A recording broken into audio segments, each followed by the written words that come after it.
Just in case the Chinese hadn't got the message, the Chancellor and the Mayor of London are visiting, and the Prime Minister will be there by the end of the year too. They're all going to drum up business. I don't want us to try and resist your economic progress. I want Britain to share in it.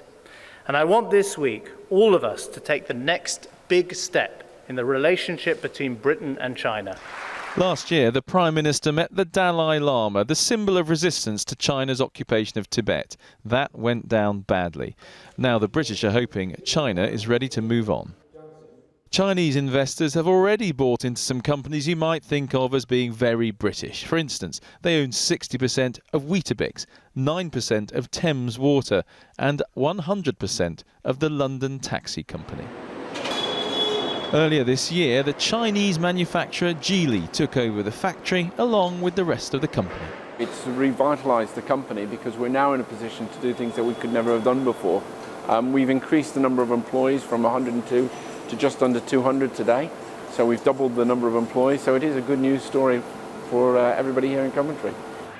And at a time when other visitors are facing more checks to come to the UK, the government's just made it easier for Chinese businesses, students and tourists to come here. I feel very excited about it because I think many of my friends will come here and will have a good time, and many other Chinese people will get an easier chance to come here in the UK. Chinese tourists spend about £1,600 on a visit to Britain, much more than the average. To those visitors and to business investors, the British are saying, we are open for business. Andy Bell, 5 News.